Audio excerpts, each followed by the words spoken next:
The pounding on the door came at dusk, when the sky bled red through the pine trees, and the world held its breath between day and night. Alden Garrison's heart lurched in his chest, as he recognized the aggressive rhythm of fists against would not the knock of a neighbor or a traveler seeking shelter, but the demanding hammering of men who expected compliance. He wiped his flour-dusted hands on his trousers and glanced toward the kitchen floor, where the cellar door lay hidden beneath a worn rug, and a table he'd pushed over it just minutes before. In the darkness below, Kara pressed her back against the stone wall and tried to steady her breathing. The cellar smelled of earth and preserved vegetables, of potatoes stored for winter and dried herbs hanging from the low beams. Her green fingers clutched a knife she'd found among the gardening tools, though she knew it would do little good against hunters with crossbows and hatred in their hearts.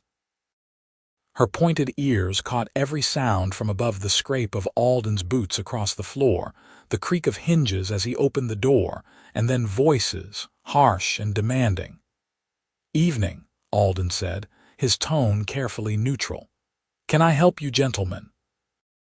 "We're tracking an orc fugitive," the lead hunter announced without preamble. Kara could hear the leather of his armor creaking as he shifted his weight. "Escaped from a work camp 3 days north. She killed 2 guards getting out. Dangerous creature. You seen any sign of her?" Kara's tusks pressed against her lower lip as she bit down on a surge of anger. She hadn't killed anyone. She'd defended herself when a guard had tried to force himself on her in the night, and in the chaos that followed, she'd run. Another guard had fallen during the pursuit, shot by his own companion's panicked crossbow bolt, but they'd blame that on her too. Orcs were always guilty in human eyes. "Haven't seen anyone," Alden replied. His voice remained steady, but Kara could detect the slight tension in it now that she'd learned to recognize over the past 2 days. "I keep to myself mostly, just me and my chickens out here." "Mind if we take a look around?" Another voice, younger and eager. "These greenskins are clever." She could be hiding anywhere. There was a pause that stretched like pulled taffy. Kara's fingers tightened on the knife handle until her knuckles ached. Above her, she heard Alden clear his throat. "She's not here," he told the hunters at his door, his words firm and final. "But you're welcome to search the barn if you need to. House is my private space, though. I'd appreciate if you respected that." "We got authority from the magistrate," the lead hunter growled. "This orc is dangerous, and anyone harboring her face is hanging." "Then I guess it's good that she's not here," Alden said, and Kara heard the dangerous edge that had crept into his tone. "Check the barn, check the chicken coop, hell, check the outhouse if you want, but my home is my home." The silence that followed made Kara's heart hammer against her ribs. She could picture the standoff above her, Alden blocking the doorway, the hunters weighing whether it was worth forcing the issue. Finally, boots scraped on wood. "We'll take you up on that barn," the lead hunter said. "But if we find out you're lying, farmer, you'll swing right alongside that monster." "I understand," Alden replied evenly. "Let me grab my lantern and I'll show you around." The door closed.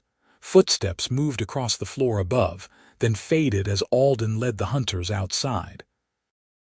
Kara remained frozen against the cellar wall, listening to the distant sounds of men searching through hay and climbing into the loft. They were thorough, she'd give them that. Nearly an hour passed before she heard them ride away, their horses' hoofbeats gradually disappearing into the forest night. Still, she waited. Alden had told her to stay hidden until he came for her, no matter what she heard. The first night she'd arrived, desperate and bleeding from a crossbow bolt that had grazed her shoulder, he'd made her promise. "I know you don't trust me," he'd said quietly as he cleaned her wound with surprising gentleness. "I know you have no reason to, but if you're going to stay here, even just for a day, you have to follow my lead. This is dangerous for both of us." She'd agreed because she had no choice. Because the alternative was death in the forest, or capture by the hunters who wanted her head on a spike as a warning to other orcs. Because something in Alden Garrison's weathered face and careful hands had suggested he might be different from the humans who'd enslaved her, beaten her, and worse.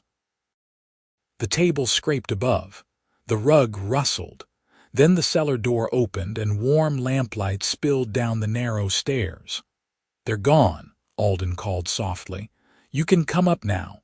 Kara climbed the stairs slowly, her eyes adjusting to the light. Alden stood in his kitchen, his brown hair disheveled and his face drawn with tension. He was perhaps 30 years old, with the solid build of a man who worked his land with his own hands. Scars marked his forearms, old burns and cuts from farming accidents. When she emerged fully into the kitchen, he stepped back to give her space, as he always did. "Thank you," Kara said, her voice rough from hours of silence. The common tongue felt awkward on her tongue, shaped differently by her tusks, but she'd learned it during her years in captivity. "You could have given me up." "Could have," Alden agreed. He moved to the stove where a pot of stew had been simmering. "Didn't want to. You hungry?" She was always hungry. The work camp had fed them barely enough to survive, and the days of running through the forest had left her hollow and weak. But accepting more of Alden's charity made her feel like a burden, and Kara had spent her whole life refusing to be anyone's burden. "I can hunt tomorrow," she offered. "Pay you back for what I have eaten." "I'm not keeping a ledger," Alden said, ladling stew into 2 wooden bowls. He set one on the table and gestured for her to sit. "You're here. You're hurt. You need to eat. That's the whole calculation." Kara sat stiffly on the bench, her green hands looking strange and monstrous against the worn wood of his table. Everything about her felt wrong in this small, tidy human home with its herb bundles and clean floors and the smell of bread baking. She didn't belong here, and they both knew it. "Why?" she asked as Alden settled across from her with his own bowl. "Why risk yourself? You don't know me." "I could be everything they said, a killer, a monster." Alden took a bite of stew, chewing thoughtfully before he answered. "During the war, I fought on the northern border, killed my share of orc raiders, watched friends die to orc blades, hated your people with everything I had." He met her eyes, his own a steady gray. "Then one day I got separated from my unit during a battle, wounded, bleeding, figured I was done for. An orc scout found me." Kara waited, her stew forgotten. She was young, maybe your age. Had these scars on her arms like she'd been in plenty of fights already. Alden's voice grew quieter. "She stood over me with her axe, and I thought, well, this is it. But she just looked at me for a long minute, then walked away, left me there alive. Her warband came through not 10 minutes later. If she'd called out, they'd have finished me. But she didn't." "So you owe a debt," Kara said, understanding the weight of obligation. "Maybe," Alden shrugged, "or maybe I just learned that orcs are people too. Complicated people who make choices, same as humans do. You didn't kill those guards, did you?" The question was casual, but Kara heard the genuine curiosity beneath it. She shook her head. "One tried to rape me. I fought him off, broke his nose. His friend came running and I ran first. I heard the crossbow shot while I was climbing the fence, heard one of them scream. They shot each other in the confusion, but they will never admit that. Easier to blame the orc." "That's what I figured," Alden said. He returned to his stew, and for a while they ate in silence. The meal was simple but good, root vegetables and rabbit meat in a savory broth. Kara had to eat carefully around her small tusks, but Alden never stared or made her feel self-conscious about it. When she finished, he collected the bowls and washed them in a basin by the window. "The hunters will be back," Kara said quietly. "Maybe not tomorrow, but soon. They are persistent when there is a bounty involved." "Probably," Alden agreed. He dried his hands on a cloth and turned to face her. So we need to figure out what comes next. You can't stay in the cellar forever. I should leave, Kara said, though the thought made her stomach clench with fear. Keep moving north. Maybe reach the mountains, find an orc clan that will take me in. In winter, with half the local militias hunting for you. Alden shook his head. That's suicide. Better than getting you killed for sheltering me. I appreciate the concern for my well-being, Alden said dryly, but I'm a grown man who can make his own choices. If you want to leave, I won't stop you, but I'm offering you shelter through the winter if you want it. Come spring, when the pass is clear and the hunters have moved on to other concerns, you'll have a better chance. Kara stared at him, searching for the trap, the angle, the hidden price he'd demand. But Alden just looked back at her with those steady gray eyes, patient and calm. Why? She asked again, because she still couldn't make sense of it. Because everybody deserves a chance, Alden said simply. And because this house gets lonely sometimes. Company would be nice, even if it's complicated company. Despite herself, Kara felt something in her chest loosen slightly. I will work, she insisted. I am strong. I can help with the farm. Deal, Alden said. But not until that shoulder heals properly. For now, rest and eat. We'll figure out the details as we go. That night, Alden gave her his bed and made himself a pallet by the fire. Kara protested, but he waved off her objections. You're still recovering, he said firmly.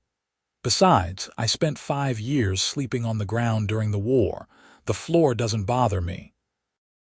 Lying in the darkness of Alden's small bedroom, surrounded by the unfamiliar sense of a human dwelling, Kara stared at the ceiling beams and tried to understand what was happening. Trust had been beaten out of her over years of captivity. Kindness had proven to be a lie more times than she could count. Yet here was this human farmer, risking everything for a stranger, asking nothing in return but company and eventual help with chores. It made no sense. But as exhaustion finally pulled her toward sleep, Kara found herself hoping desperately that Alden Garrison was genuine, because the alternative, being betrayed again, might finally break something in her that couldn't be repaired. The next morning, Kara woke to the smell of porridge and the sound of Alden moving around the kitchen. Pale winter sunlight filtered through the small window, and frost had painted delicate patterns on the glass. She rose slowly, her shoulder still tender, and emerged from the bedroom to find Alden setting out breakfast. "Morning," he said with a slight smile. "How'd you sleep?" "Well," Kara admitted. The bed had been soft, the blankets warm. She couldn't remember the last time she'd slept without fear of a boot in the ribs or worse. "Thank you." They ate together as morning light strengthened outside. Alden explained his daily routine, tending the chickens, checking his traps in the forest, maintaining his small vegetable garden even in winter, chopping wood. It was a solitary life, carved out of the wilderness by stubborn determination. "I inherited this place from my uncle," Alden explained as he scraped out his bowl. "He was a hermit, more or less. Built this cabin 30 years ago and lived here alone until he died. Left it to me in his will, probably because I was the only family member who didn't think he was crazy for leaving society behind." "You were a soldier," Kara said. "Why choose this?" Alden's expression darkened slightly. "Because I saw enough of people and what they do to each other. The war ended, and everyone went home and pretended it had all meant something. But it didn't. We killed and died over borders that changed 6 times in 6 years, over territory that neither side could hold. I came back and couldn't stand the noise of towns anymore, couldn't stand the way everyone lied about what the war had been like, so I came here." "Alone," Kara said softly. "Alone," Alden confirmed. "Seemed easier that way." Over the following days, a cautious routine developed. Kara's shoulder healed with surprising speed. Orc constitution was hardy, and Alden's careful tending of the wound kept infection at bay. As soon as she could move without pain, she insisted on helping, despite Alden's protests. She started small, feeding the chickens and collecting eggs. The birds were wary of her at first, squawking and flapping away from her green hands, but they adjusted. Then she moved to chopping wood, where her natural strength proved invaluable. What took Alden 20 minutes of hard labor, she accomplished in 5, splitting logs with powerful, precise swings. "Show off," Alden muttered, but he was grinning. "You are weak," Kara shot back, then froze, horrified she'd been so casual with him, but Alden just laughed, compared to an orc. Absolutely. No shame in that. The ease of his response surprised her. Most humans who'd held power over her had been obsessed with proving their dominance, with reminding her constantly that she was lesser. Alden didn't seem to need that. He simply accepted what she was: strong, capable, different without trying to diminish it. They fell into an easy partnership. Kara took over the heavy physical labor, freeing Alden to handle more delicate tasks. She hauled water from the well, reinforced the chicken coop against winter predators, and helped him drag a fallen tree back from the forest for lumber. In return, Alden cooked, tended his herb garden, and taught her things about surviving in this climate that her people's desert homeland had never prepared her for. "Ice fishing," Alden explained one morning, showing her how to drill through the frozen surface of the nearby stream. "Wait patiently enough and the fish forget you're there." Kara crouched beside the hole he'd made, peering into the dark water beneath. "This seems inefficient. It's winter. Everything's inefficient. We make do with what we have." They caught 3 fish that morning, and Kara had to admit the method worked. That evening, sitting by the fire as Alden fried their catch, she felt something unfamiliar stirring in her chest. It took a while to identify the sensation. Contentment. It was dangerous, she knew. This couldn't last. The hunters would return, or Alden would tire of his strange charity, or winter would end and she'd have to leave. But for this moment, in this small cabin with firelight dancing on the walls and the smell of cooking fish in the air, Kara allowed herself to simply exist without fear. "Tell me about your clan," Alden said as they ate. "Before the work camp. Where are you from?" Kara hesitated. Her past felt like something belonging to a different person, but Alden's expression was genuinely curious, not the prurient interest of someone seeking exotic details to judge or mock. "The Red Canyon tribes," she said finally. "Far south, in the desert borderlands. My clan were traders mostly, moving between orc settlements and a few human towns that would deal with us. I was learning the trade routes from my mother when the raid came." "Raid," slavers. "A mixed group, some humans, some orcs working with them. They hit 3 clans in one night, took everyone young and strong enough to sell." Kara's jaw tightened at the memory. "I was 15. Ended up sold to a merchant who put me in his fields for 2 years, then sold me again when I fought back against his son. After that, I lost track. Different owners, different places. The work camp was just the latest." Alden was quiet for a moment.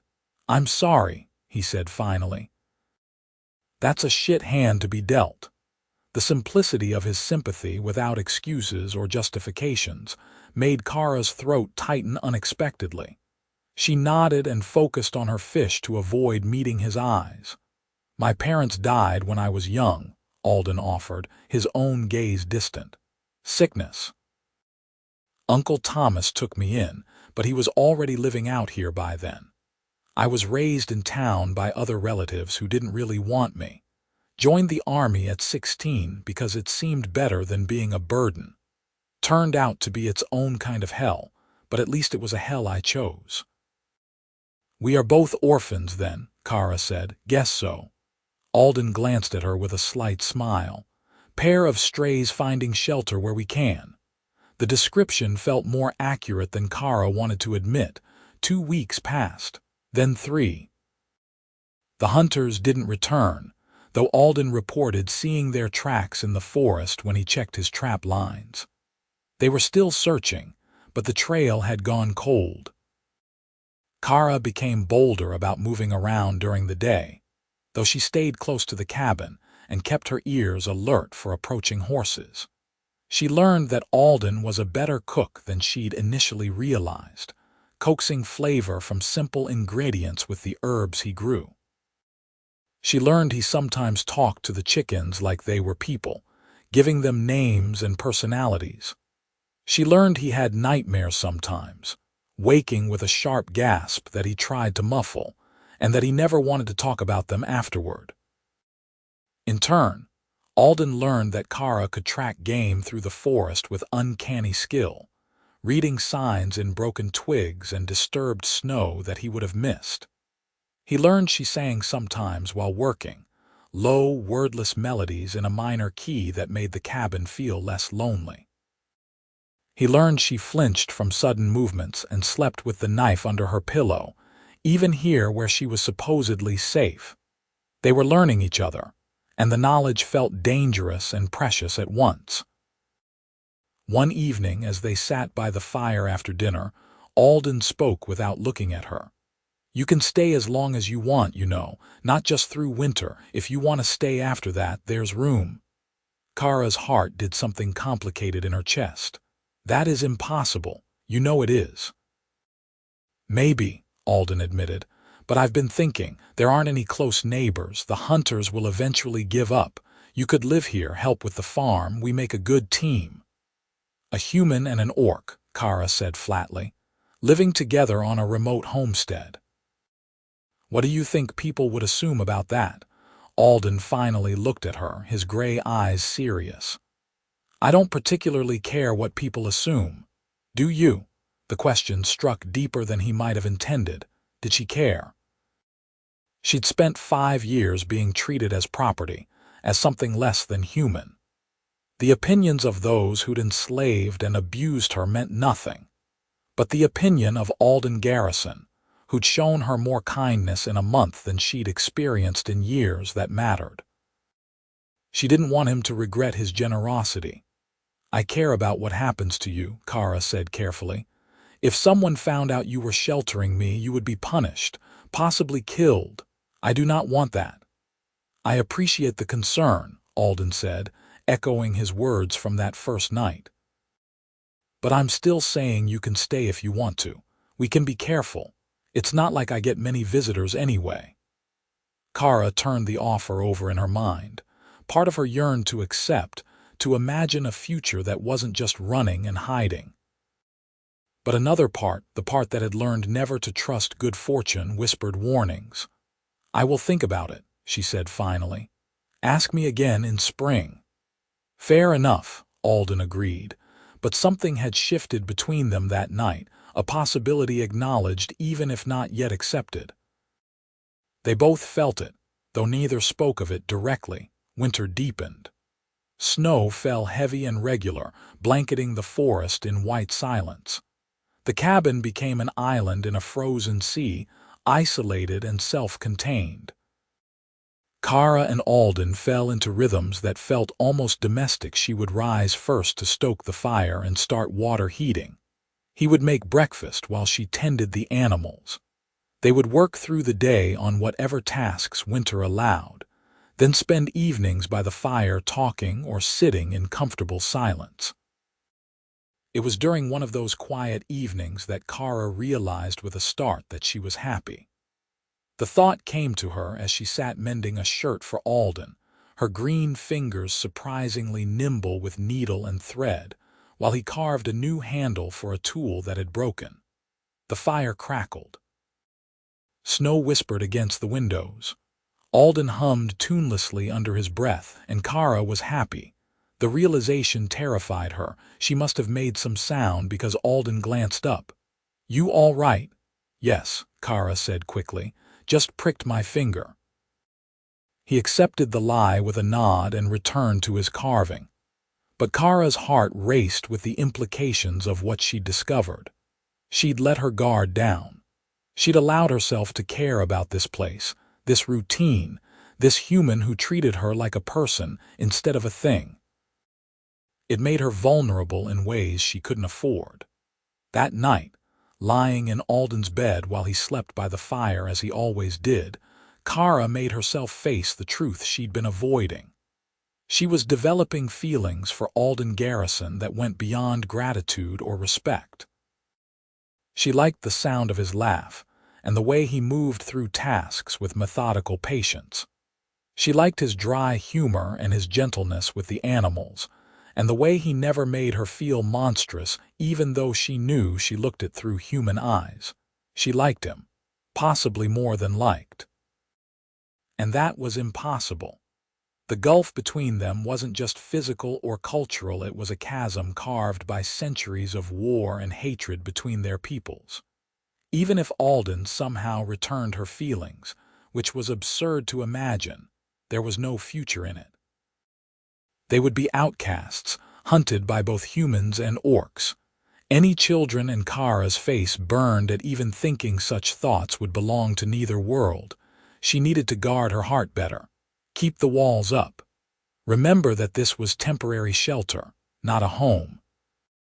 But the resolution lasted only until morning, when Alden greeted her with his slight smile and a cup of tea prepared just how she liked it, and Kara's carefully constructed walls crumbled again. The next time hunters came, Kara was outside. She'd been splitting wood behind the cabin, far enough from the road to not be immediately visible, but not hidden enough to escape if someone came looking. She heard the horses first, the distinctive rhythm of multiple riders approaching at a walk.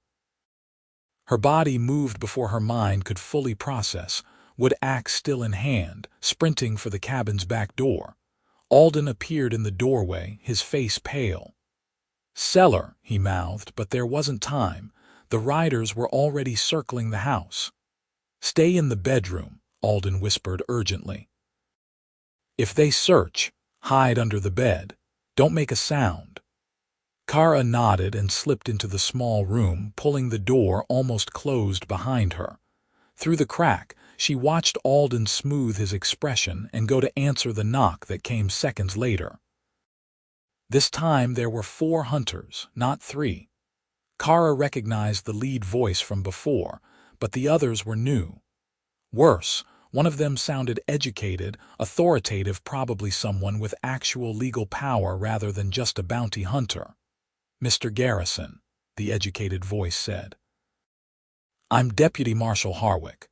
We met briefly last month when my men searched your property." "I remember," Alden said neutrally. "We have reason to believe the Orc Fugitive we're tracking may have returned to this area.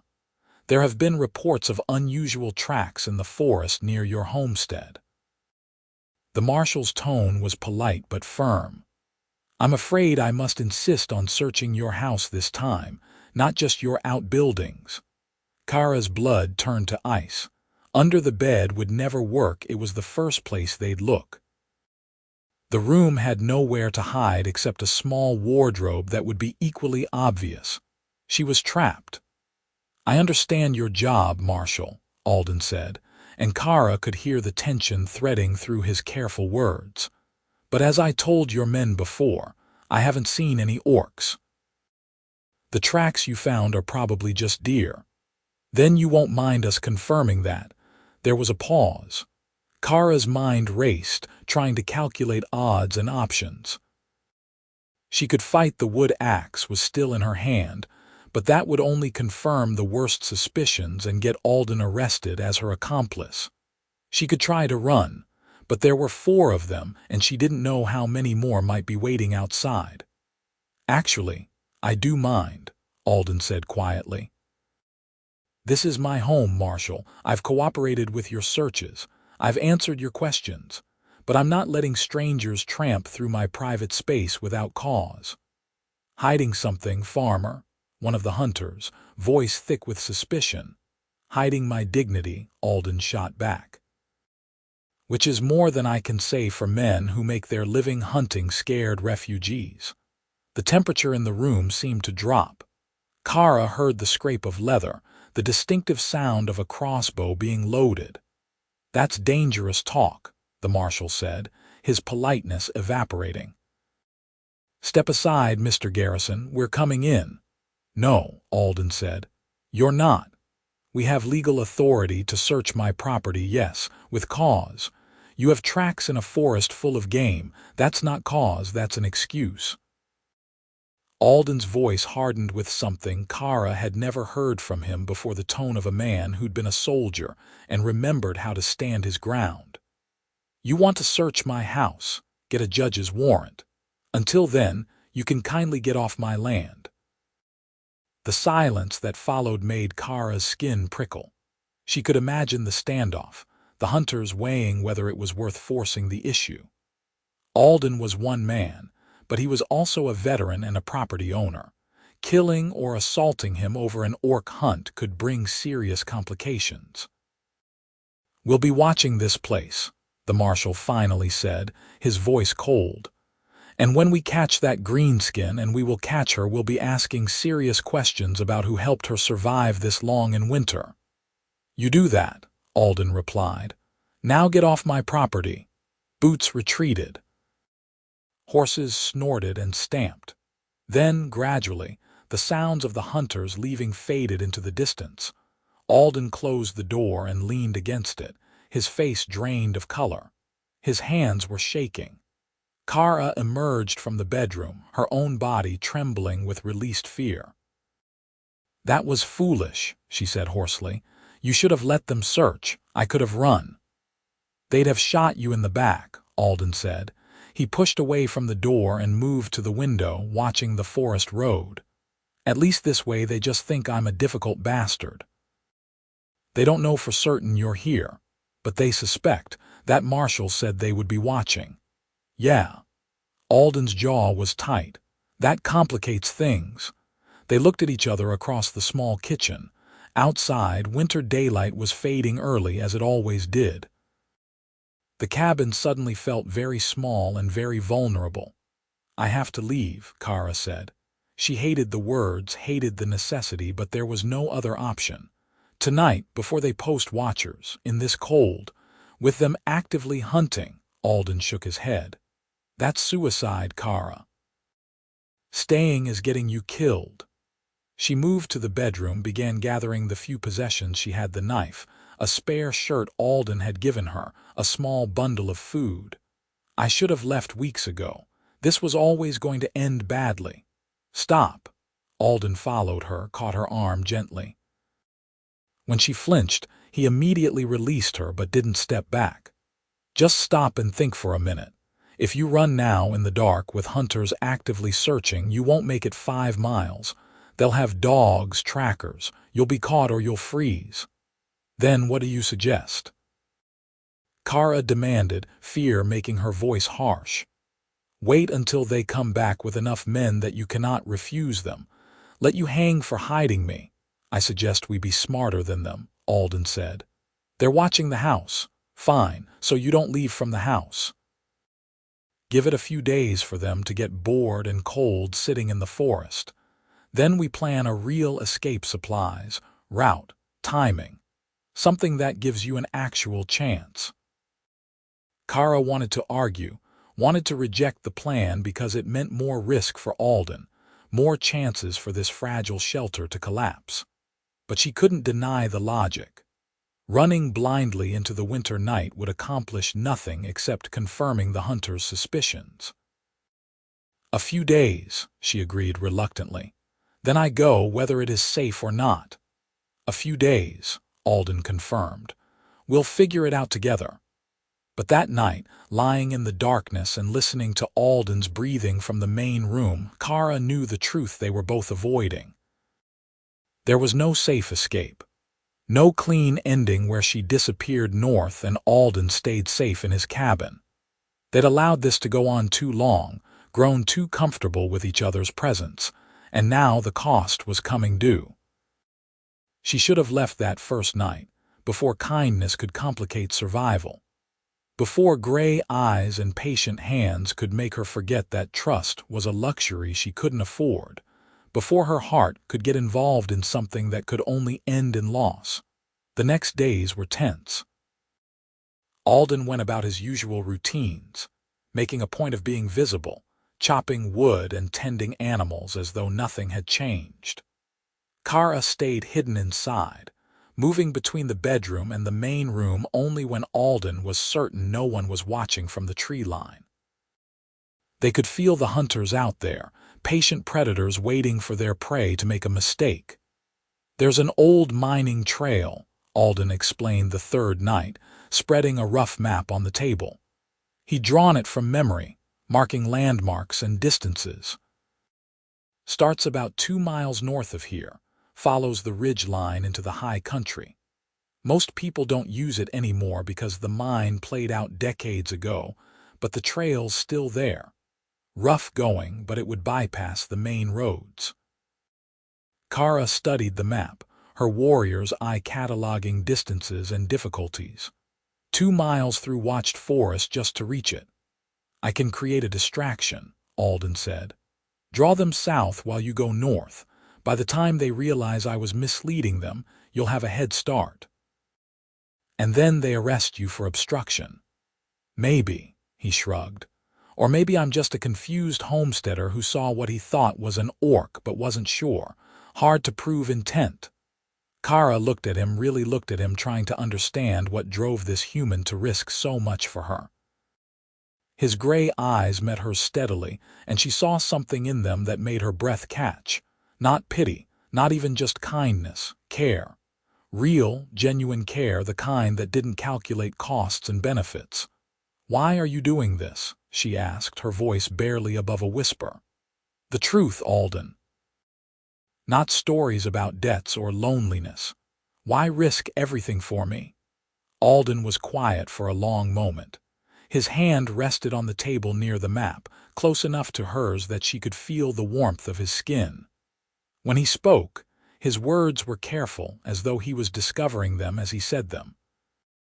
"Because somewhere in the last month, you stopped being a stranger I was helping and became someone I don't want to lose. Because I like having you hear the sound of you humming while you work, the way you talk to the chickens even though you pretend you don't, the way you've made this place feel like a home instead of just a house. Because when I think about you leaving, I feel like I'm losing something important." He paused, then added even more quietly, "Because I think I'm falling in love with you, and I don't know what to do about that." The words hung in the air between them, impossible and precious. Kara's heart hammered so hard she was certain Alden must hear it. Her green fingers trembled on the table. "That is foolish," she managed. "Probably," Alden agreed. "We are different species, different peoples. There is a war between orcs and humans that never really ends, just pauses sometimes. I know. I am a fugitive. You are risking your life. This cannot work. I know that too." Alden's hand moved to cover hers, his human fingers pale against her green skin. "But it doesn't change what I feel, and I think maybe I'm wrong, but I think you might feel something similar." Kara wanted to deny it, should have denied it.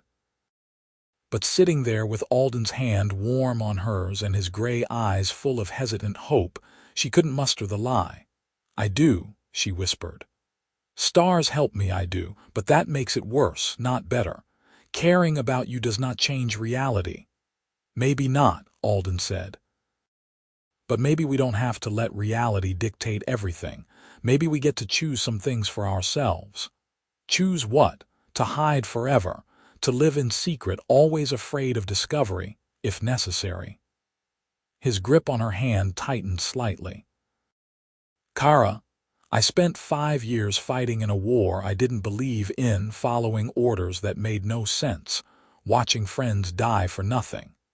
I came here to escape all that, to find some kind of peace. And then you showed up, and for the first time in years, I felt like maybe there was a point to things. Like maybe I could build something that mattered." Kara's tusked face twisted with emotion she couldn't name. "You cannot build a life with me. Your people would never accept it. My people, the ones who might still consider me kin, would call me a traitor. So we build it just for us, Alden said simply. Here in this cabin, the rest of the world can go to hell. It was a beautiful dream, an impossible one, but beautiful. Kara let herself imagine it for a moment, years of seasons changing, of working side by side with Alden, of quiet evenings by the fire, of maybe, eventually, being something more than just companions sharing space, of feeling safe enough to truly be happy. Then reality crashed back in. The hunters will never stop looking, she said, pulling her hand back reluctantly. Even if we evade them now, there will always be more. Someone will eventually find out, and when they do, you will die alongside me. I cannot let that happen. That's my choice to make, Alden argued. No, Kara said firmly, standing up from the table. It is not just your choice when it is your life at stake. I will not be responsible for getting you killed, Alden. I care about you too much for that. She retreated to the bedroom before he could argue further, closing the door between them. On the other side, she heard Alden sigh deeply, then the sound of him banking the fire for the night. Kara lay in the darkness and tried to ignore the ache in her chest. She'd finally found someone who saw her as a person, who cared for her despite everything that made them impossible. And precisely because she cared for him in return, she had to leave, had to protect him from the consequences of his own generous heart. Tomorrow, she decided. Tomorrow night, whether Alden agreed or not, she would slip away while he slept, take her chances with the forest and the hunters. Better to die alone in the snow than to cost Alden everything. It was the only choice her honor would allow. But when Kara woke the next morning, groggy and disoriented, the cabin was too warm and the light was wrong. She stumbled from the bedroom to find Alden already up, moving quickly between tasks with tense efficiency. "What is happening?" she asked. Alden glanced at her, and his expression made her stomach drop. "Storm coming. Big one from the looks of the sky. We're going to be snowed in for at least a week, maybe more." He was right. Looking out the window, Kara could see the heavy gray clouds massing on the horizon, the particular color that promised heavy snow. The wind had picked up, whistling around the cabin's corners. "The hunters will take shelter somewhere and wait it out, same as us," Alden said. He was hauling wood inside, stacking it by the fireplace. "Nobody's going to be moving through the forest in a blizzard. We'll be trapped, but so will they." Trapped. The word echoed ominously. Kara had been planning to leave tonight, but even she knew better than to venture into a winter storm. She'd be dead within hours. "Help me secure things," Alden said, not unkindly. "Once the storm hits, we won't be able to go outside safely. We need everything we might need for a week or more inside now." They worked together through the morning and early afternoon, bringing in wood and water, checking that the chickens had enough feed to last, securing shutters and reinforcing the door. The sky grew progressively darker, and the wind turned vicious, carrying the first stinging pellets of snow. By the time they finished, the blizzard was howling around the cabin in full force. Visibility had dropped to nothing. Snow pounded against the walls and piled rapidly against the windows. They were sealed in. Alden made dinner while the storm raged outside. Neither spoke much. The cabin felt smaller somehow, the isolation more intense.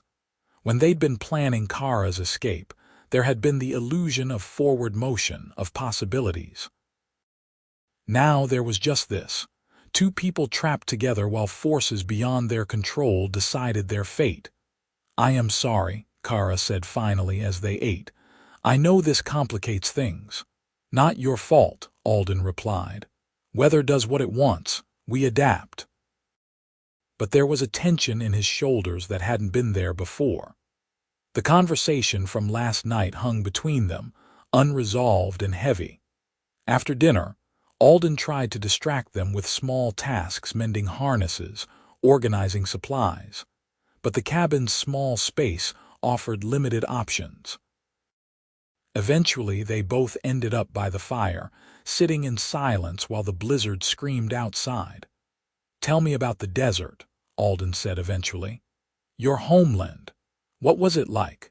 Kara blinked at the request, then realized he was trying to fill the awkward space with something neutral.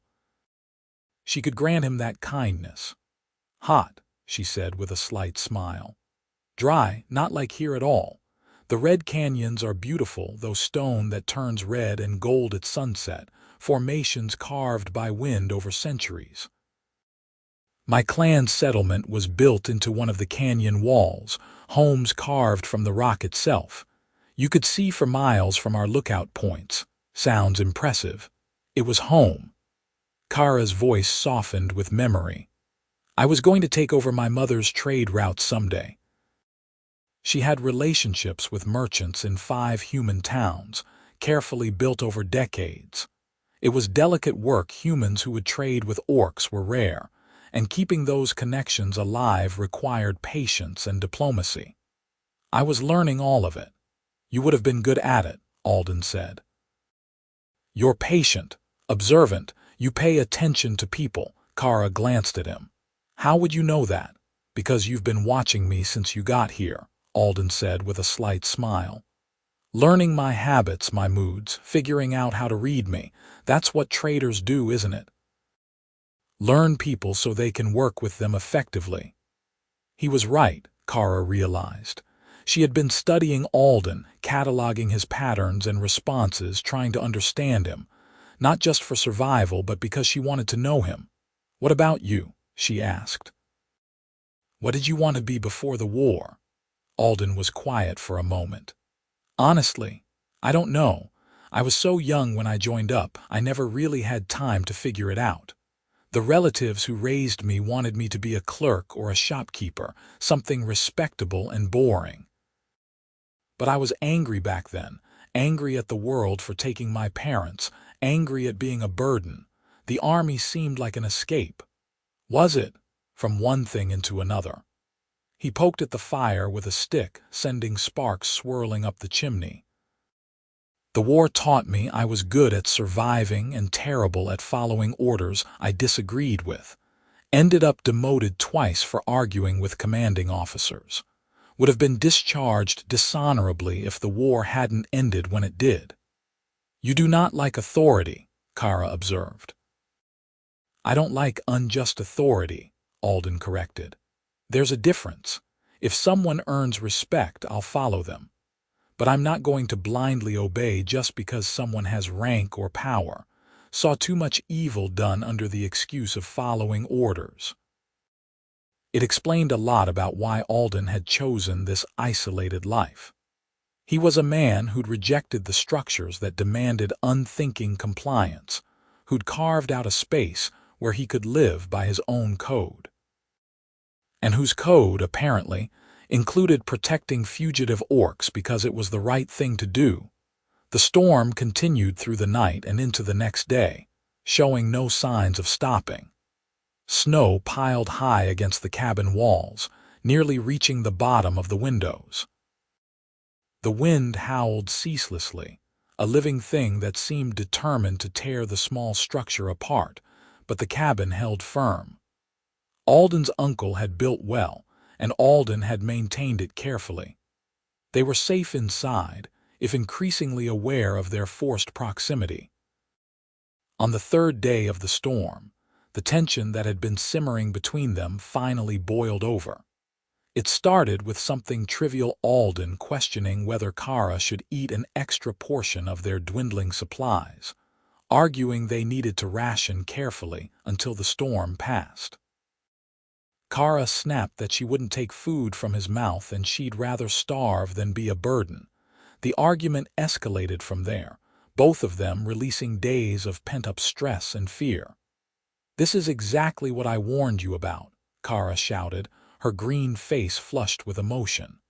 "I am a burden. I am a danger. Every moment I stay here puts you at risk, and now we are trapped together with no way out and hunters waiting outside and food running low, and none of that is your fault," Alden cut in, his own voice rising. "You didn't ask to be enslaved. You didn't ask to be hunted. You're doing the best you can with an impossible situation. So stop acting like you're some kind of curse that ruins everything you touch." "I am ruining your life," Kara insisted. "Before I came, you were safe. Lonely, maybe, but safe. Now you are lying to authorities, hiding fugitives, probably going to be arrested or worse when this is over." "And I chose that," Alden said fiercely. "I chose to help you, knowing the risks. I chose to let you stay, knowing it would complicate things. I chose to care about you, even though it's impractical and dangerous and probably stupid. Those were my choices, Kara, and I don't regret any of them." "You should," Kara said, but her voice broke on the words. "You should regret me." "Well, I don't." Alden closed the distance between them, his gray eyes intense. "And I'm not going to. You matter, Kara, not as an obligation or a burden, but as a person. As someone I want in my life, storm or no storm, hunters or no hunters. So stop trying to make yourself leave for my own good, because I'm not interested in a good that doesn't include you." The words hung in the small cabin, honest and raw. Kara stared at Alden, her breath coming fast, emotions churning in her chest too complicated to name. She wanted to argue more, to push him away, to protect him from his own foolish heart. Instead, she kissed him. It was awkward at first. Her tusks made the angle strange, and neither of them had experience kissing across species. But Alden adjusted quickly, his hand coming up to cup her jaw gently, his lips soft against hers. The kiss deepened, tentative exploration becoming something more certain. When they broke apart, both breathing hard, Kara searched Alden's face for regret or shock. She found neither. "Okay," Alden said, a slight smile tugging at his lips. "Okay, we're doing this." "This is still a terrible idea," Kara warned, but she didn't pull away from his touch.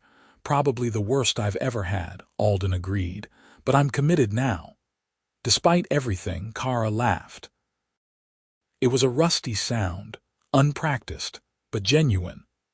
Alden's smile widened in response. That night they lay together by the fire, Kara's head resting on Alden's shoulder. Outside, the storm continued its assault, but inside the cabin there was warmth and something fragile and precious taking root between two people who'd been alone too long. "We will still have to figure out what happens after," Kara murmured. "The hunters will not give up. The storm will end eventually." "I know," Alden said, his hand tracing idle patterns on her arm, "but we'll figure it out together. Whatever comes, we face it together." "Deal," Kara thought about that, about having someone to face the world with instead of facing it alone. It was terrifying and wonderful at once. "Deal," she whispered. The storm lasted 6 days total. By the time it finally blew itself out, the world outside the cabin had been transformed into a landscape of white drifts and ice sculptures. Snow had buried the chicken coop completely. Alden had to dig a tunnel just to reach the birds, who were miraculously alive and indignant about their imprisonment. It took 2 full days of hard work to dig out enough to make the cabin functional again. Kara's strength proved invaluable, as she could shift snow that would have taken Alden hours to clear. They worked side by side, and there was a new ease between them now, a silent acknowledgement of what had shifted during the storm, but the practical problems remained. The hunters were still out there somewhere, waiting, and now Kara and Alden had to decide what to do about that. "The snow actually helps us," Alden said as they assessed the situation. "Any tracks more than a week old are buried. Even if they were watching before the storm, they can't prove you were here during it. For all they know, you died in the blizzard or moved on before it hit. So I could leave now," Kara said slowly, while they are still recovering from the storm themselves. While tracks would be normal as people dig out and move around. You could, Alden agreed. His face was carefully neutral, but Kara could read the tension in his shoulders. The old mining trail would be rough going in this snow, but possible. You'd have a real chance of making it north before they reorganized their search. It was the practical choice, the safe choice. Take advantage of the storm's aftermath and run while the opportunity existed. Kara looked at the cabin, small and sturdy, smoke curling from its chimney. Looked at Alden, his hair disheveled from the morning's work, his hands chapped from the cold. Thought about the life they'd begun building together, fragile as spring ice but real. "Or I could stay," she said quietly. Alden's head snapped up. "Kara, you said I could stay as long as I wanted," she continued. "You said we would face whatever came together. Did you mean that?" "Yes, but I don't want you to stay just because of me. If running gives you a better chance at survival, what is survival without living?" Kara interrupted. "I survived 5 years as a slave. I survived the escape and the hunters and the winter forest. But here with you, I have been alive. I have been happy. I am not ready to give that up just to keep surviving." Alden crossed the space between them in 2 strides, pulling her into a tight embrace. Kara wrapped her arms around him, feeling his heart beating against hers, and knew she was making the right choice even if it was the dangerous one. "We will have to be careful," she said into his shoulder. "More careful than before." "Agreed. You'll need to stay hidden when anyone comes around. We'll need to prepare explanations for things like extra food consumption, unusual tracks. We'll need escape plans in case the worst happens." "I can live with that," Kara said. "Can you?" "I can live with anything as long as you're here," Alden replied. They held each other in the snow-bright morning, and for that moment, the future seemed almost manageable. But manageable didn't mean easy. The hunters returned 2 weeks after the storm. This time, they brought reinforcements, 8 men total, including the deputy marshal and someone new wearing the insignia of the regional magistrate's office. Kara was in the bedroom when they arrived, and she watched through the narrow window gap as they surrounded the cabin in a coordinated formation. These men weren't taking chances. Alden answered the door with apparent calm, though Kara could see the tension in how he held himself. "Marshal Harwick. Didn't expect to see you again so soon, Mr. Garrison." The marshal's tone was formal, officially cold. "This is Magistrate Brennan. He's issued a warrant to search your property and surrounding lands. We have reports of smoke from this cabin during the storm smoke, suggesting more inhabitants than one man living alone would typically produce. I kept the fire going day and night during the blizzard," Alden said, his voice level. "That's just common sense in a storm that bad. Nevertheless, we will be conducting our search. Please step aside." There was no refusing this time. The marshal had come with legal authority and enough men to enforce it. Alden moved out of the doorway, his face resigned. Kara's mind raced. The bedroom was already being approached. She could hear boots on the floorboards. The cellar would be found within minutes. There was nowhere to hide. She made her decision in an instant. Stepping out of the bedroom before the hunters could corner her there, Kara walked into the main room with her head high and her shoulders back. Let them see what they'd been hunting. Let them face her as a person, not a shadow to be chased through the forest. The hunters froze. Crossbows swung toward her, multiple men shouting at once. In the chaos, Kara saw Alden's face go white with fear, not for himself, but for her. "Wait," Alden shouted over the noise. "Just wait a damn minute." "That's the fugitive," one hunter yelled. "That's the orc from the camp." "She is under my protection," Alden declared, moving to place himself between Kara and the nearest crossbow. "She is not a criminal. She is a person who was enslaved and abused and defended herself when attacked, and I am offering her sanctuary in my home." "That's not your right," the magistrate said sharply. "Orcs are classified as prisoners of war under the Treaty of Blackstone, which ended 3 years ago," Alden interrupted.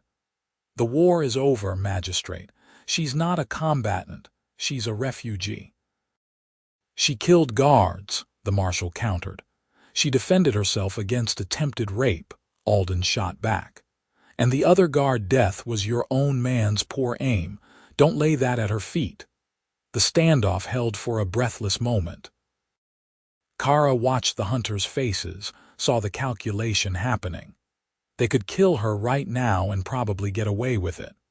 Alden would protest, but who would believe him over 8 official witnesses?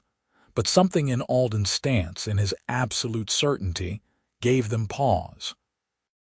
"This isn't a negotiation, Mr. Garrison," the magistrate finally said. "The law is clear. The orc is property of the work camp until her sentence is served." "What sentence?" Alden demanded. "Show me the court documents. Show me where she was tried and convicted." "She was never a criminal, she was a slave. And slavery is illegal under imperial law even for orcs." That landed like a stone in water. Kara saw the magistrate's face shift, uncertainty flickering across it. Because Alden was right, the work camps existed in a legal gray area, calling their inmates prisoners of war when convenient and contracted laborers when that suited better. But they rarely involved actual trials or convictions. "The camp commander has authority," the marshal began, "to hold legitimate prisoners of war during wartime," Alden interrupted. "The war ended, as I mentioned. And even during the war, the treaties required proper documentation of prisoners. So I ask again, show me the legal paperwork that says Kara is a convicted criminal rather than a kidnapped civilian." Kara stared at Alden, stunned by the argument he was constructing. She hadn't known about imperial laws regarding slavery, hadn't realized there might be a legal case to be made. The magistrate and marshal exchanged glances. "These are complex legal questions," the magistrate said slowly. "They require review by regional authorities."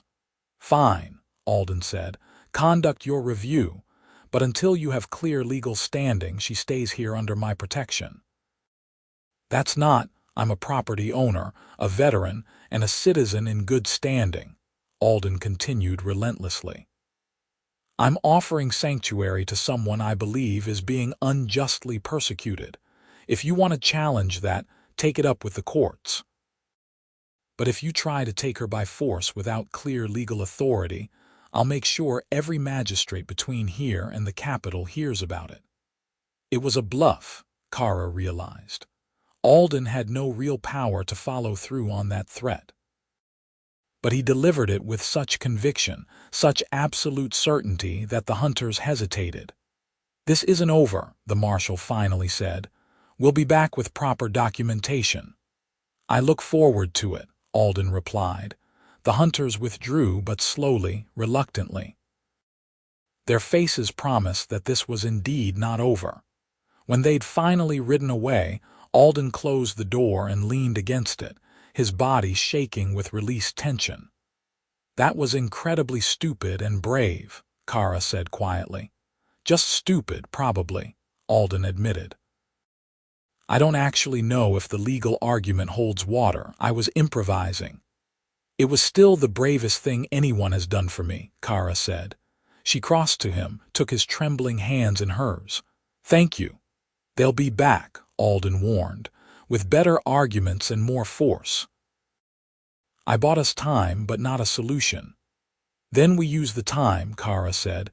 "Figure out what comes next, together." Alden nodded, then pulled her into an embrace that felt desperate and determined at once. The next weeks were tense. Alden made discreet inquiries to a lawyer in the nearest town, a 2-day ride away. The response that came back was mixed. Alden's legal argument had some merit. But proving Kara's status as an unlawfully enslaved civilian rather than a legitimate prisoner of war would be difficult without documentation from her original clan. And even if they could prove it, regional sentiment was heavily against orcs. A court case could go either way. "So what do we do?" Kara asked when Alden shared the lawyer's assessment. "We prepare for multiple possibilities," Alden said. He spread papers on the table: maps, documents, notes.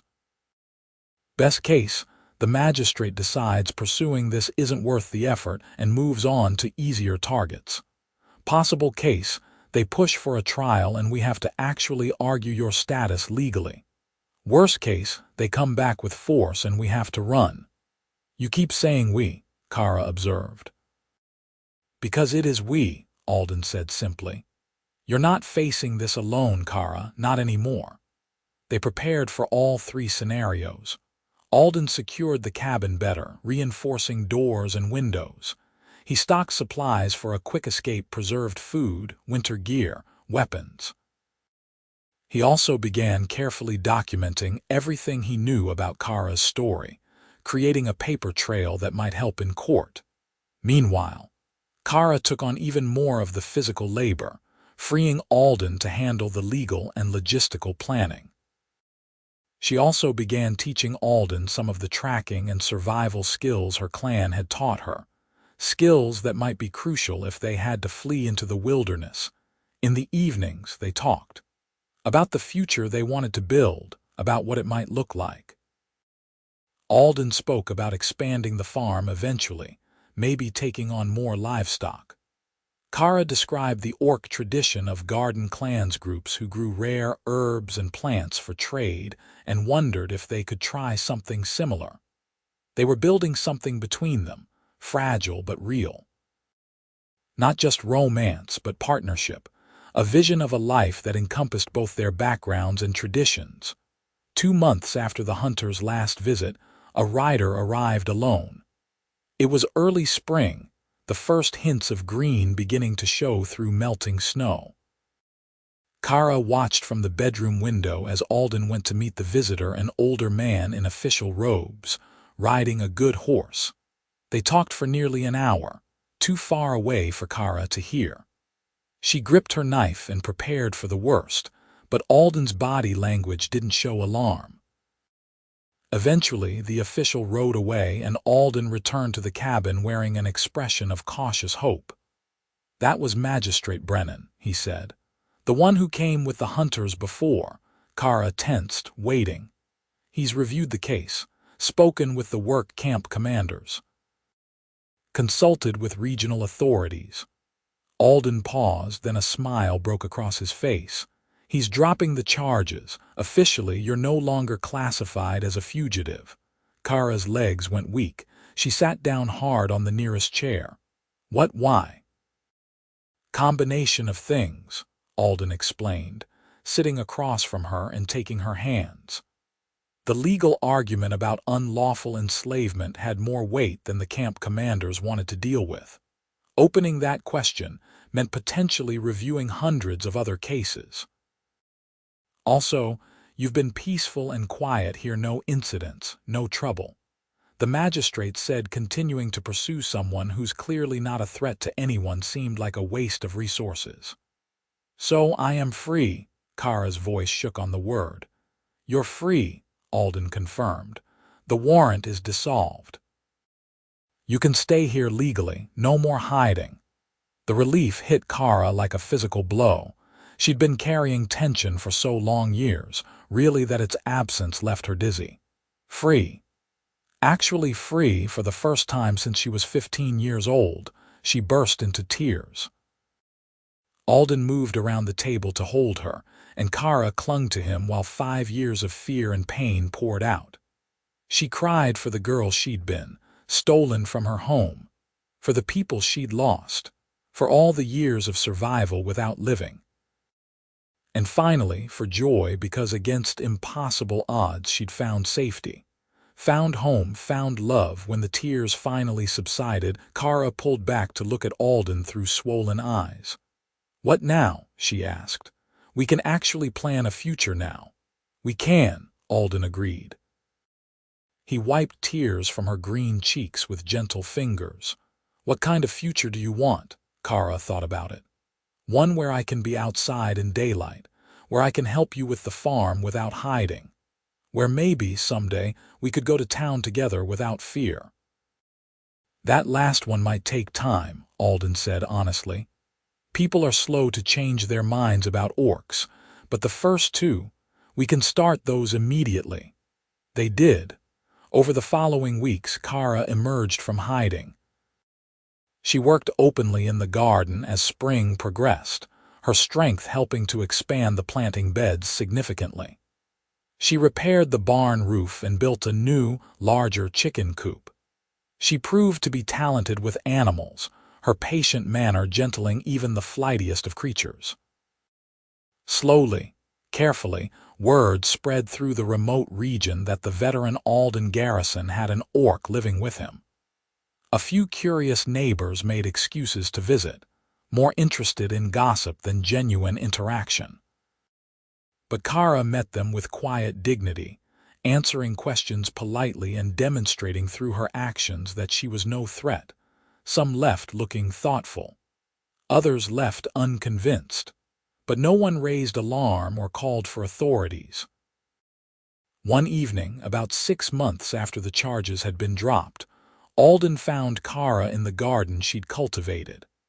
It was lush now with the herbs and vegetables she'd planted, a riot of green that made the cabin look more established, more permanent. "I've been thinking," Alden said, settling on a stump beside where she was weeding, "about making this official." Kara glanced up. "Making what official? Us. This." Alden gestured vaguely at the cabin and garden. "You living here isn't a temporary arrangement anymore. You're not a guest or a fugitive I'm hiding. You're my partner in running this farm. You're the person I want to spend my life with, so I'm wondering if you'd want to make that formal." It took Kara a moment to understand what he was suggesting. "You mean marriage?" "If you want to call it that," Alden said. His gray eyes were steady on hers. "I know there's no official recognition for human orc marriages, no ceremony that both our cultures would acknowledge, but we could have our own ceremony, just us and whatever gods might be listening. A promise to each other that this is permanent." Kara's breath caught. Marriage. The concept felt impossible and wonderful at once. "Your people will never accept it."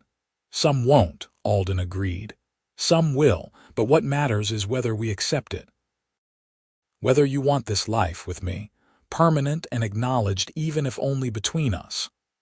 Kara looked at the garden she'd planted, the cabin she'd helped improve, the chickens who now came to her hand as readily as to Alden's.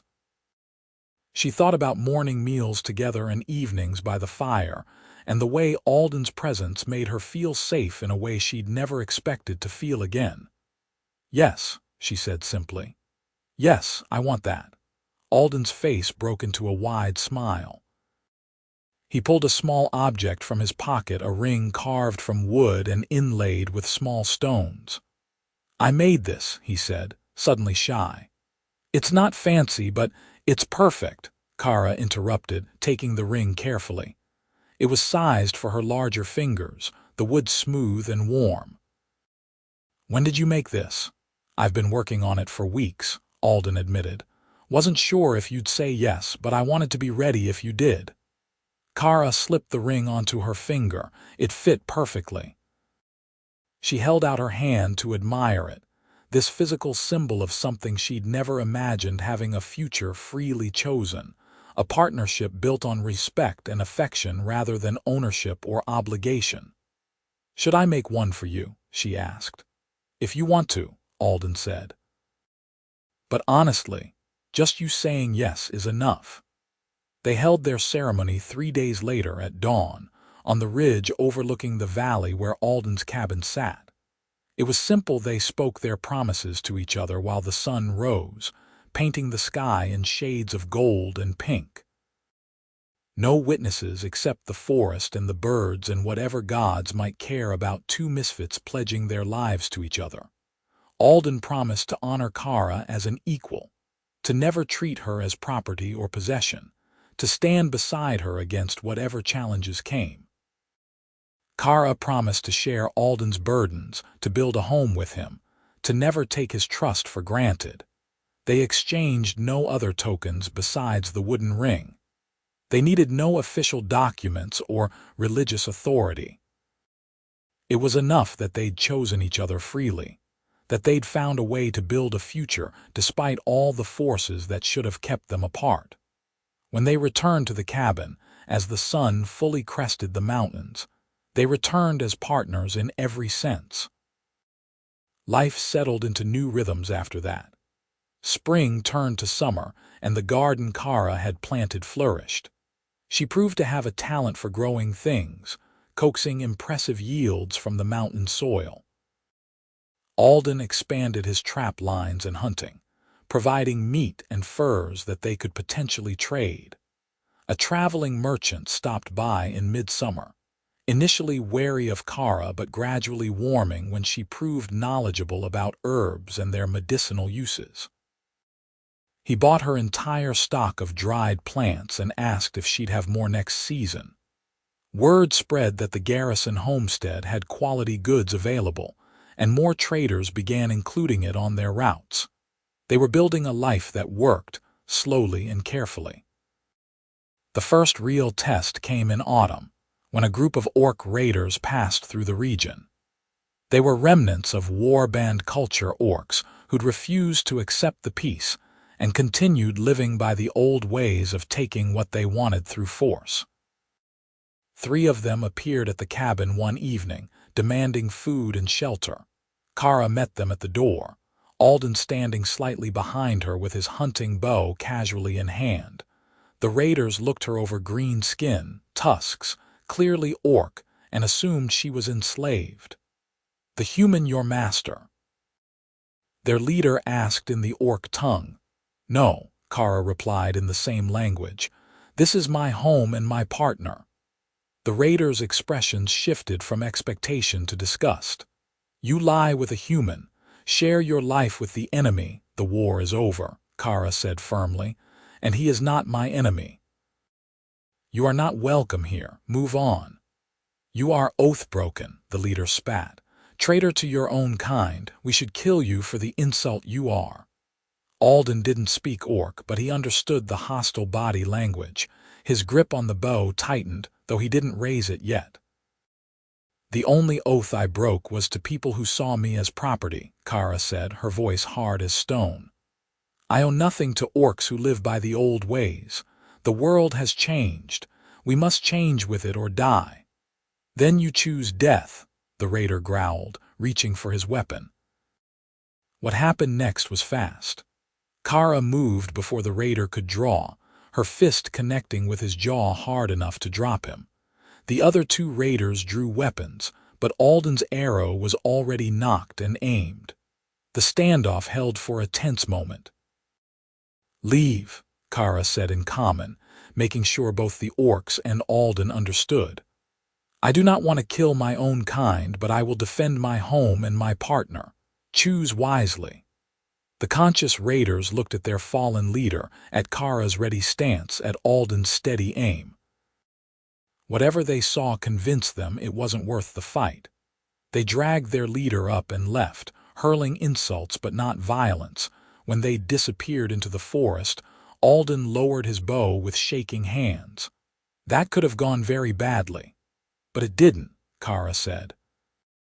She was shaking too, adrenaline making her hands tremble. "We defended our home together." "Together," Alden agreed. They held each other in the doorway until their hearts stopped racing. That night, as they lay together in the bed they now shared, Alden spoke into the darkness. "Does it bother you? What that orc said about being a traitor to your kind?" Kara thought about it honestly. "Sometimes," she admitted. "I think about my mother, my clan, the life I should have had. I wonder what they would think of me now. But then I think about what I've gained: freedom, safety, love. A partner who sees me as an equal. Most orc women in traditional clans don't have that. They're valued, yes, but they're also constrained by roles and expectations just like human women are. Here, with you, I can be whoever I choose to be. You've taught me a lot too, Alden said. About strength that isn't about domination, about patience and building things instead of destroying them, about choosing what matters instead of following what's expected. They fell silent, comfortable in the darkness. Outside, the autumn wind rustled through the trees. Inside, two people from different worlds had found a way to create something entirely their own. Winter came again, but this time there was no fear, no hiding. Kara and Alden worked together to prepare, stocking the cabin with abundant supplies. When snow fell, they were ready for it, and the isolation felt cozy rather than threatening. They spent long evenings by the fire, Kara teaching Alden words in the Orc tongue, Alden teaching Kara to read and write Common more fluently. They told each other stories of their pasts, filling in the gaps of history that had shaped them. They made plans for spring, expanding the herb garden, maybe getting a few goats, fixing up the barn to accommodate more animals. One particularly cold night, as snow pattered against the windows and the fire crackled warm, Alden looked at Kara with an expression that made her breath catch. "What?" she asked. "Just thinking how lucky I am," Alden said, "that you stumbled onto my land that night, that I made the right choice, that somehow, against all odds, we made this work." "Not luck," Kara said softly. "Choice. We both chose this, chose each other every day since." "Then I choose you tomorrow too," Alden said, "and the day after that and all the days after." "And I choose you," Kara replied, her green hand finding his, "for all the days we have." They kissed in the firelight, two people who'd found in each other something neither had been looking for but both desperately needed: acceptance, partnership, home. Spring arrived with birdsong and melting snow. Kara and Alden emerged from winter with plans and energy. They expanded the garden significantly, Kara's knowledge of desert plants blending with Alden's understanding of mountain growing to create something unique. They acquired 3 goats from a traveling merchant, and Kara proved to have a gift with the animals. Word of their successful homestead spread slowly through the region. Some continued to view their partnership with suspicion or outright hostility, but others began to see them as simply a hardworking couple making a life in the wilderness. A few young veterans, like Alden, scarred by war and seeking peace, began settling in the area and treating Kara with cautious respect. By the time summer came again, they'd built something remarkable: not just a functioning farm, but the beginnings of a small community that judged people by their actions rather than their species. One morning, as Kara worked in the garden and Alden repaired fence posts, they heard a rider approaching. Both tensed. Slightly old habits died hard, but the rider proved to be a young Orc woman, travel-worn and nervous. She addressed Kara in the Orc tongue. "Are you the one they call Oathbroken?" "The one who lives with a human," Kara straightened, defensive. "I am Kara. This is my land and my partner, Alden. Why do you ask?" The young Orc glanced at Alden, who'd moved closer protectively, then back to Kara. "I escaped a work camp 3 days south. I was told that if I could reach here I might find sanctuary. Was I told true?" Kara felt her heart clench with memory. She'd been exactly where this woman stood a year and a half ago, desperate and scared. She looked at Alden, who met her eyes steadily. "What do you think?" he asked quietly in Common. What did she think? They'd built safety and peace here. Taking in another fugitive risked all of that. But how could she, of all people, turn away someone who needed exactly what she'd needed once? "How are you with chickens?" Kara asked the young Orc woman, switching to Common so Alden could understand. The woman blinked, confused by the question. I am fine with chickens." "Good," Kara said. She gestured toward the cabin. "Come inside. You look exhausted. We will feed you, and tomorrow you can help with chores while we figure out what comes next. I am Kara. This is Alden. Welcome to our home." Relief flooded the young woman's face so completely that she swayed. Alden moved to steady her, and together he and Kara helped the stranger inside. As they settled their unexpected guest with food and water, Alden caught Kara's eye and smiled. She smiled back, understanding passing between them without words. They'd found each other in darkness and built a life in light. Now they'd help others do the same, paying forward the mercy and hope that had saved them both. It wasn't the life either had imagined. It was complicated and sometimes difficult and certainly unconventional. But it was theirs, built together through choice and trust and love, and it was home. 2 years later, on a spring morning bright with promise, Kara stood on the ridge where she and Alden had pledged themselves to each other. The valley below had changed. Their cabin was larger now, with additions to accommodate the 3 other refugees who'd found their way to sanctuary here. The garden sprawled impressive and productive. Livestock grazed in expanded pastures. Smoke rose from not just their cabin but from 2 others nearby, built by veterans and their families who'd chosen this remote area specifically because of the inclusive community growing here. Beside her, Alden gazed at the vista with satisfaction. "We've built something good," he said.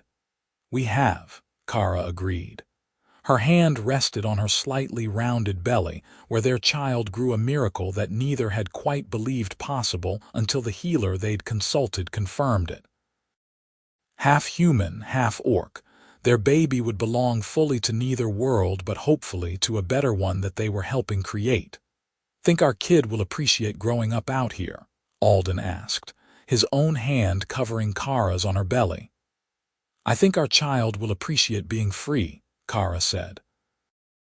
"Being loved, being taught that different can be beautiful instead of dangerous. The rest will work itself out." Alden pulled her close, and they stood together as the sun climbed higher, warming the mountain valley that had become their sanctuary and their home. Whatever challenges lay ahead, and there would be challenges, they both knew they'd face them as they'd faced everything else. Together. Below them, in the valley, one of their residents called out a greeting to a passing merchant. Laughter drifted up from the expanded chicken coop where 2 children played. Smoke curled peacefully into the clear spring sky. It wasn't perfect. It wasn't easy. But it was real, and it was theirs, a life built by choice and sustained by love, proving that even in a world divided by old hatreds and rigid categories, 2 people could find common ground and build something lasting. Kara leaned into Alden's embrace and thought about that desperate night when she'd knocked on a stranger's door, certain she'd find only another enemy.